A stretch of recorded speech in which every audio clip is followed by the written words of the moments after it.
Hello everybody आजको project चाहिँ तपाईको यो हाम्रो यो डिले पेडल देख्नुहुन्छ। डिले पेडलमा युज हुने सर्किट बोर्ड हो जुन चाहिँ तपाईले इजिली अनलाइन पर्चेस गर्न सक्नुहुन्छ।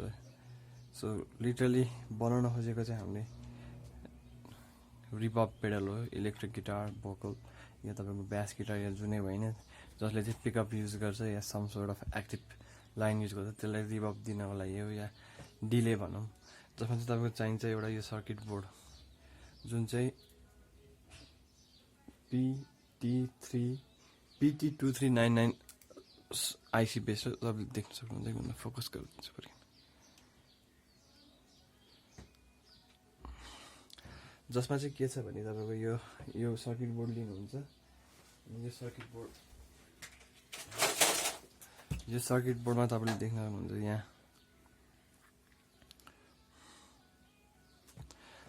फोकस लिइराखेन, फोकस लिएन।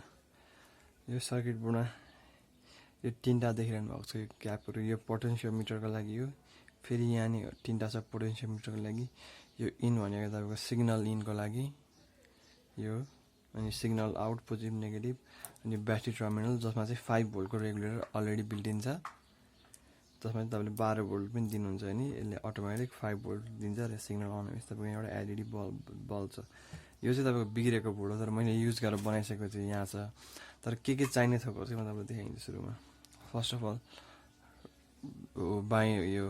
बाइनेरी टाइपको बाइलिनियर टाइपको यो पोटेन्सियोमिटर 100K को तपाईँले 25K को पनि युज गर्न नि मिल्छ, 10K को युज गर्न नि मिल्छ, 50K को पनि युज गर्न मिल्छ। तर अहिले करेन्टली मसँग 100 को भएको कारणले मैले 100 को युज गर्न खोजेको। तर पछि तपाईँले भन्ने बेलामा अलिकति आफूले विचार गरेर भन्नुपर्छ। त्यति हो, त्यस्तो खासै डिफ्रेन्स चाहिँ हुँदैन रेजिस्टेन्सको लागि हो।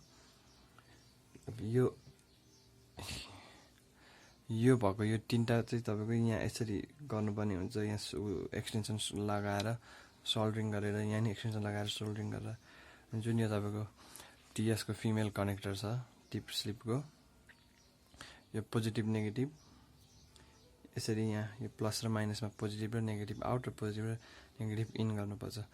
त्यति छ सिम्पल कनेक्सन तपाईको। यो भनेको पोइन्टमा पोटेन्सियोमिटर कनेक्ट गर्ने, यहाँ नि पोटेन्सियोमिटर कनेक्ट गर्ने एज अ दिएको हिसाबले पछाडि नै हेर्नुहुन्छ सिम्पल छ। अलिकति राम्रोवाला सोल्डरिङ गन आइरन चाहिन्छ। त्यति अब मैले यसमा कसरी गरेको छु तपाईँले सिम्पली देख्न सक्नुहुन्छ। हाउजिङ भयो तपाईँको यो आएको तपाईँको यो आउट भयो, आउटबाट आएर यो तार आएको छ, आउटमा कनेक्टेड छ। अब यो फेरि इन आएको छ, इनबाट आएर यसरी इनमा गएको छ। अब यो पट जोड्ने भनेको मैले यहाँ जोडेको छु तपाईँको यो दुईटा। एउटाले चाहिँ तपाईँको इफेक्ट लेभल गर्छ, भोल्युम होइन, भोल्युम नै एड गर्ने तर भोल्युम मैले एड गरेको छैन। तर तीनटा पट हुन्छ। एउटा चाहिँ इफेक्टको डेप्थ हुन्छ, अनि एउटा चाहिँ रिभर्बेसन टाइम हुन्छ। डेप्थ भनेपछि तपाईँको कत्रो ठुलो रुम र अनि अर्को चाहिँ जो तपाईँको लाइक फिडब्याक टाइपको। मैले यसको इन्टरफेसमा जोडेर म मेरो गिटारबाट क्लिन बजाएर एकचोटि देखाउँछु तपाईँलाई। यो चाहिँ एकदम fair price is very good. Like तपाईँको 300-400 रुपियाँ पनि खर्च आउँदैन यो बनाउनलाई। तपाईँको एउटा रिवर्ब पेडल किन्नु भने नभए तपाईँको 4000 देखि 10,000 खर्च हुन्छ। र यो होममेड पेडल छ तपाईँको, बाइचान्स मेन्टेनेन्स पनि कस्ट कम छ। बाइचान्स बिग्रिहाल्यो भने यो बोर्ड तपाईँले 250मा चेन्ज गर्न सक्नुहुन्छ। सिम्पल हो।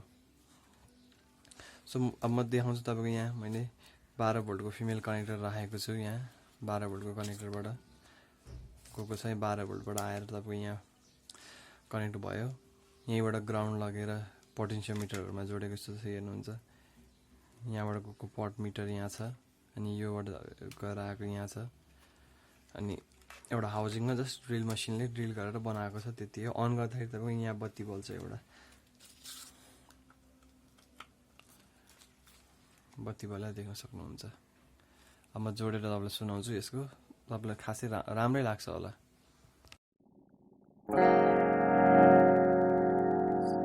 सो अहिले इफेक्ट केही छैन, मैले एउटा TS9 चलाएको छु।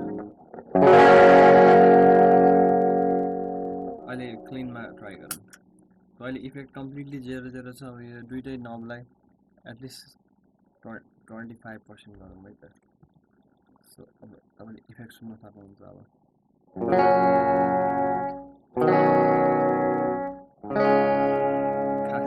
इफेक्ट छैन रिभर्ब अहिलेसम्म अब यो नपाउँछ अब सुन्नु है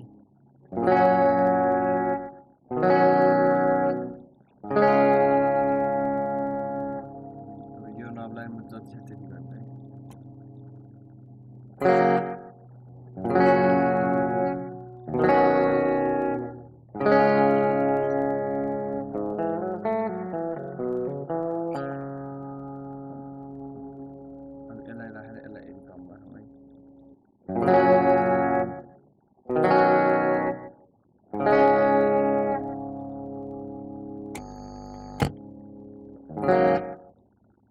full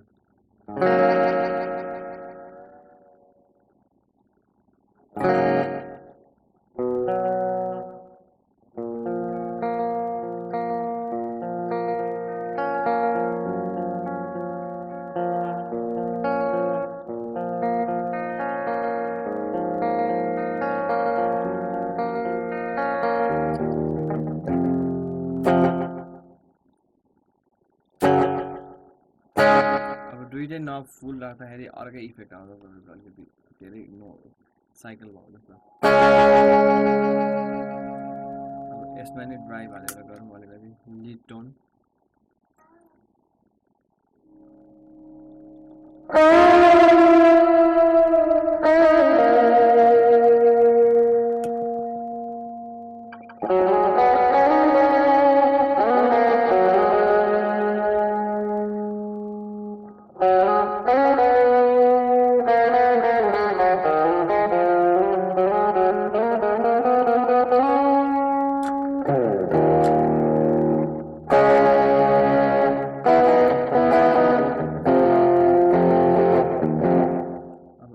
ड्राइभमा डिस्टोर्सन नै अन गरौँ